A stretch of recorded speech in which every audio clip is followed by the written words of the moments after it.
The stewardess's voice cracked over the intercom as the cabin lights dimmed, but no one heard her words, not over the sob that escaped from Elijah's throat. He stood motionless in the aisle of the first-class cabin, a single tear trailing down his cheek as Olivia knelt beside their crumpled boarding passes, torn in half like they were garbage.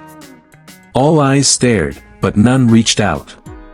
Just behind them, Karen Mitchell sank smugly into their assigned seats, her lipstick as sharp as her smirk. "They don't belong here," she whispered to no one in particular. Elijah pulled out his phone, voice trembling as he spoke into the receiver. "Dad, they did it again." Silence. Then came 3 words from the other end that changed everything: "I'm already there."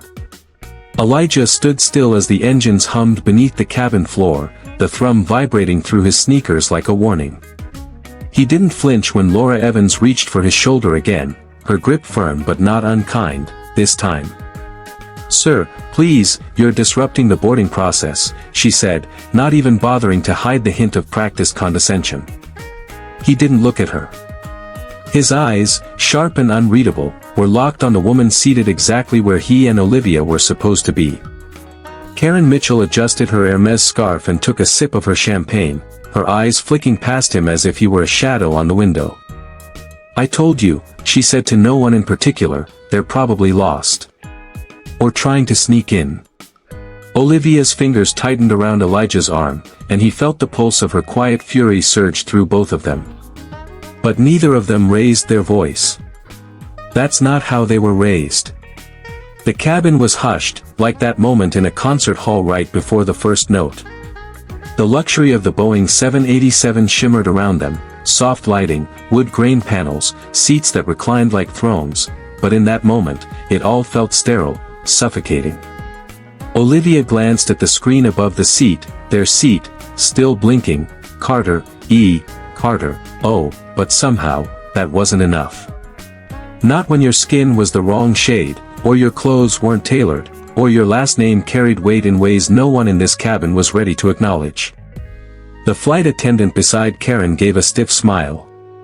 "There seems to be a confusion. We've already seated Ms. Mitchell here due to an upgrade. We kindly ask." "You kindly ask what?"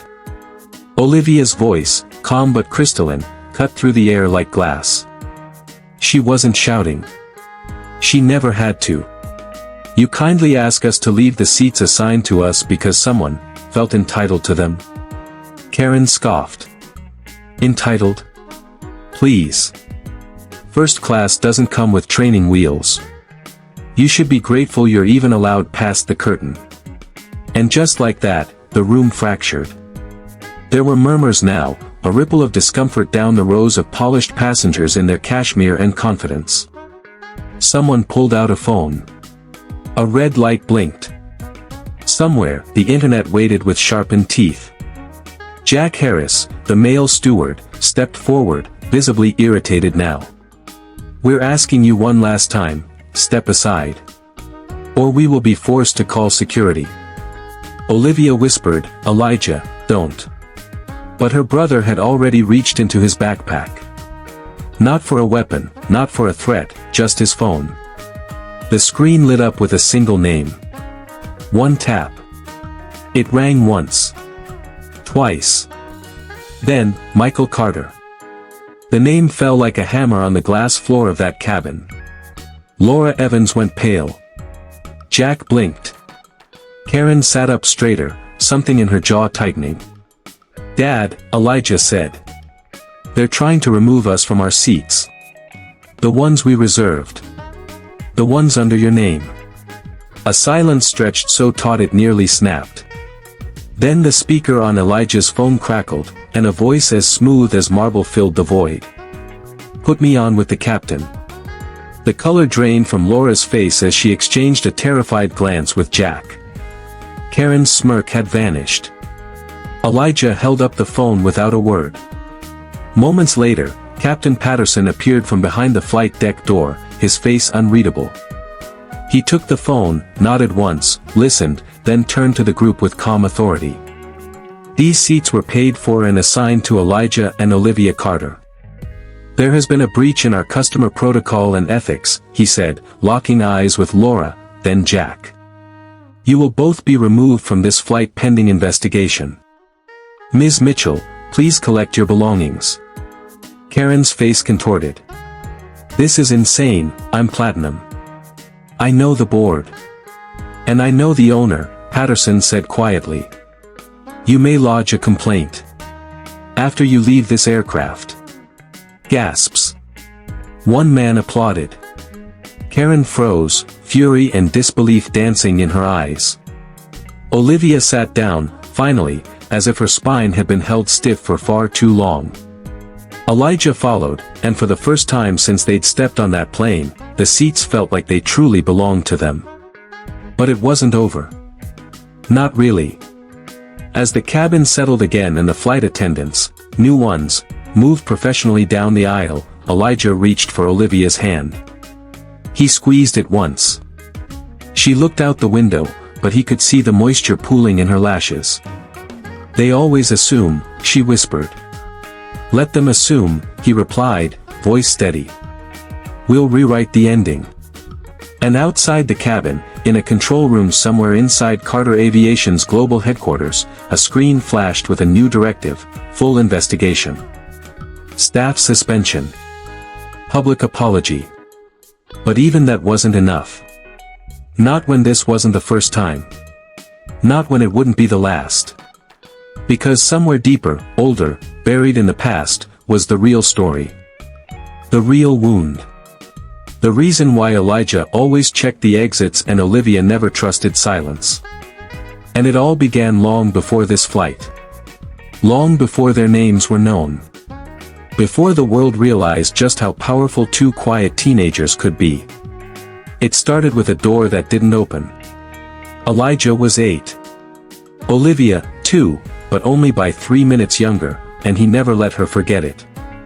Their nanny had gone inside the boutique cafe to grab a matcha latte while the twins waited obediently by the velvet rope that separated the inside world from the outside. The morning sun filtered down through the Manhattan trees in waves of gold, but Elijah remembered feeling cold anyway. A group of well-dressed men had entered, nodding at the maitre d'.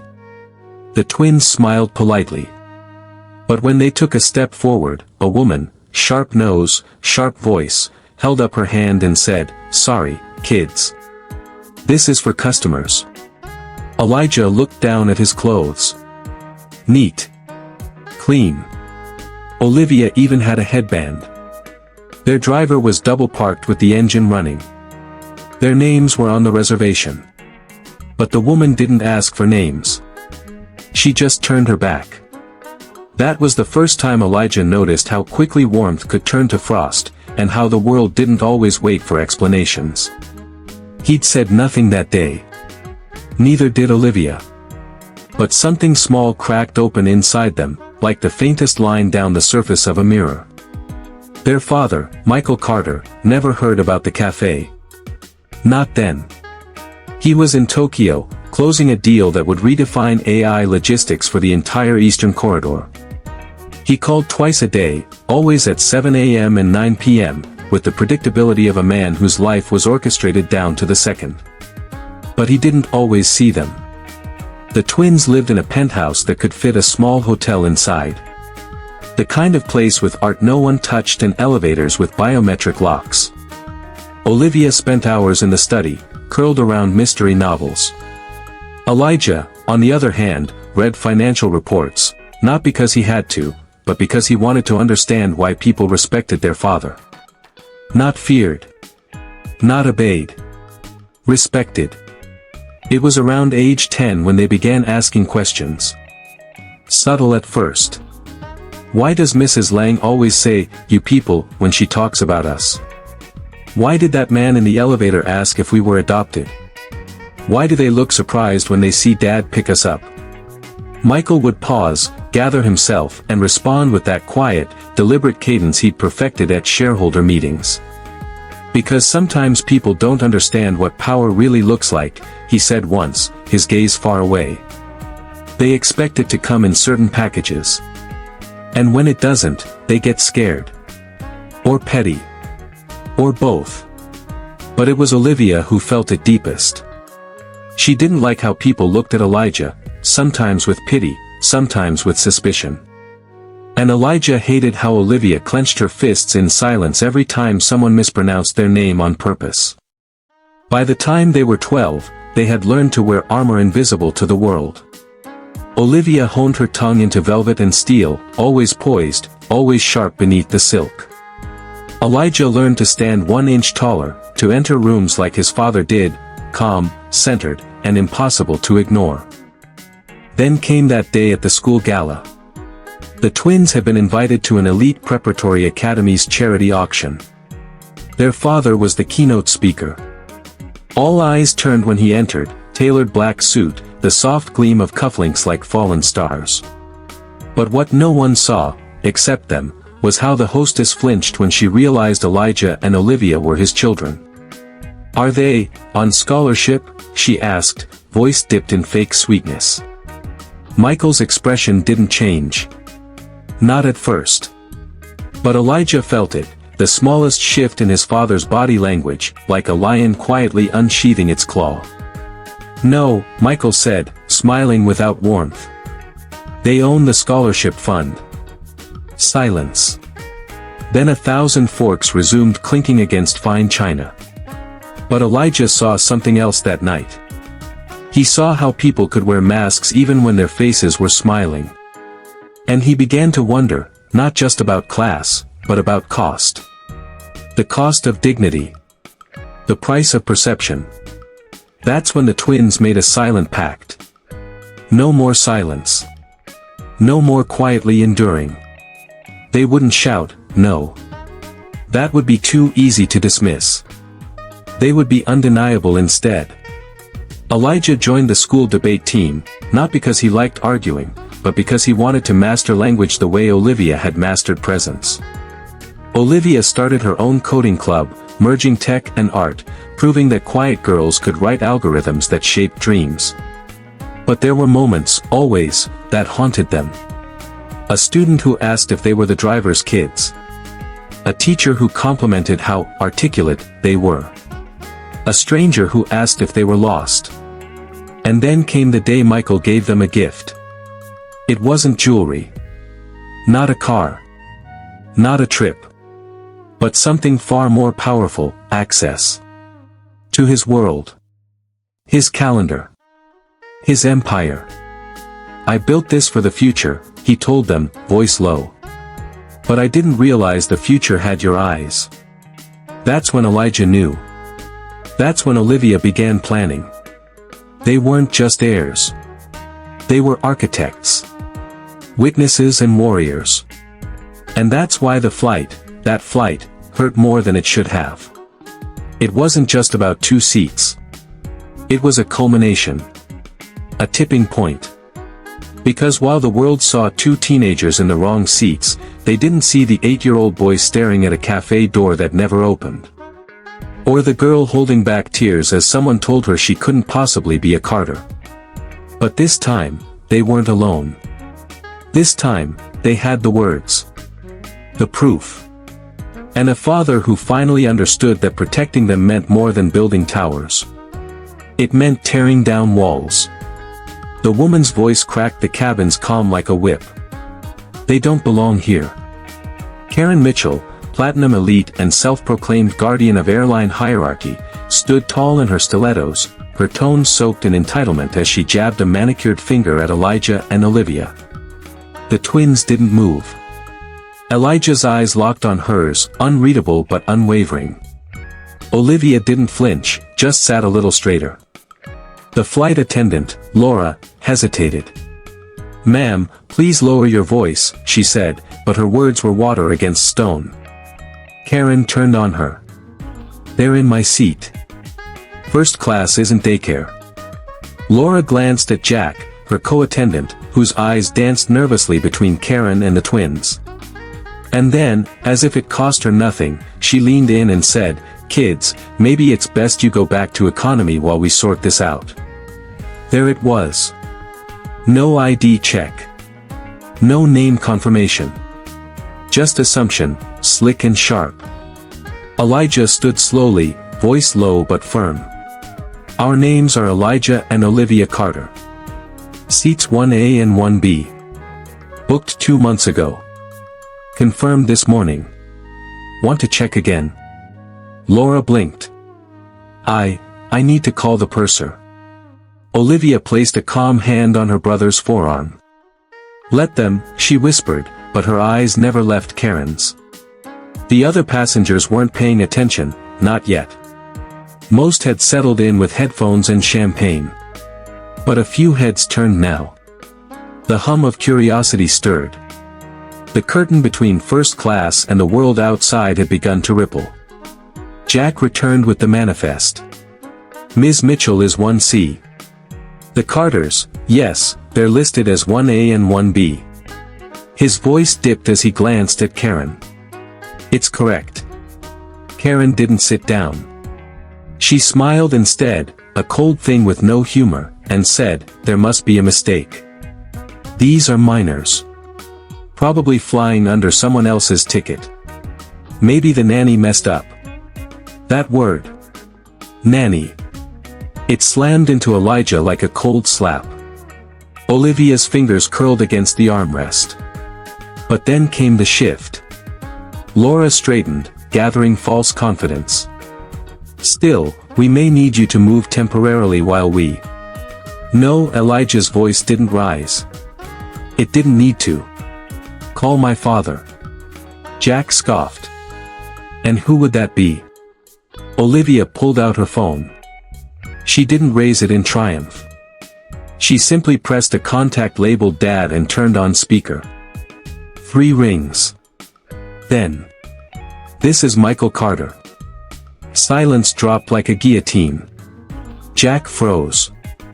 Laura's mouth parted. Even Karen's smug expression flickered. Hi, Daddy, Olivia said, sweet but measured. We're on the plane. But there's been an issue with our seats. Michael's voice sharpened instantly. Put the attendant on. Jack, white-faced, reached for the phone. Olivia handed it over with regal calm. What followed was barely audible, a few clipped sentences, a breath, and then. Yes, sir. Immediately. Jack returned the phone, voice barely above a whisper. You can stay. Of course. But Karen wouldn't surrender that easily. This is outrageous. You expect me to believe those kids are Carter's children? The Michael Carter. He's... What? Elijah asked. Too rich. Too powerful. Too, what? Karen's lip curled. Too smart to let kids run wild in first class. That's when the whispers began. A man 2 rows back whispered to his wife, did he say Carter? Like Carter Tech? A woman nearby began filming, discreetly but definitely. Karen noticed. Her fury rose. This is harassment. I'm being harassed by 2 children playing pretend. Jack, desperate to contain the fire, leaned toward her. Ma'am, please calm down. But it was too late. Captain Patterson appeared, his presence slicing through the tension with quiet force. What's the problem here? He asked, eyes sweeping the cabin. Karen launched into her rant. These kids are in the wrong seats. I'm being targeted. It's discrimination. The captain looked at Elijah. Then at Olivia. Then at Jack. Is this true? Jack shook his head. No, sir. Their tickets are valid. It's all confirmed. Captain Patterson nodded. Good. He turned to Karen. Ma'am, please collect your belongings. Karen's laugh was high-pitched and disbelieving. Excuse me. You're being removed from the aircraft. A gasp rippled through the cabin. Karen went pale. You can't. I can, the captain said, not unkindly. And I am. Security arrived within minutes. Karen's protest was muffled beneath the buzz of 100 camera phones now capturing every second. But it wasn't over. Not yet. As the chaos settled, Olivia leaned toward Laura and Jack, her voice soft but laced with steel. "What's your employee code again?" They didn't answer. "Don't worry," Elijah said, handing them a card. "Corporate will call." Back in their seats, the twins said nothing. They didn't need to. The weight of years, of whispers, of doors not opening, it all found its answer not in anger, but in poise. In dignity. But in the terminal, another phone buzzed. An email. From Carter Tech Legal. Subject, Internal Report, Incident Aboard Flight 479. Subheader, Urgent. And beneath it, one line. Full review of all staff involved in discriminatory behavior. Zero tolerance. Action within 24 hours. The real storm hadn't started yet. But it was coming. It was raining in New York when the plane touched down. The kind of soft, steady rain that blurred lights into golden halos and slowed time just enough to make you feel everything twice. Elijah and Olivia stepped off the jet bridge in silence, their shoes clicking against polished marble as they entered the private terminal. No press. No noise. Just the rhythmic tap of their steps and the sound of their breath sinking in quiet resolve. Ahead of them stood a tall figure in a dark navy coat, his frame still as a statue. Michael Carter. Their father. For a brief second, the twins paused. Elijah looked down at his sister. She didn't speak. She didn't need to. Olivia's eyes shimmered but held firm. Together, they walked toward him. Michael's eyes, usually so unreadable on magazine covers and boardroom live streams, were glassy, raw, human. He opened his arms. No speeches. No apologies. Just open arms. Elijah didn't hesitate. Olivia followed. And in that moment, beneath the sterile light of a billionaire's private hangar, three people who had weathered storms in separate skies stood together for the first time as one. Michael didn't cry. Not fully. But his voice cracked when he whispered, "I'm proud of you. Both of you. You didn't lower yourselves. You rose above." Elijah pulled back just enough to meet his gaze. "We didn't have to.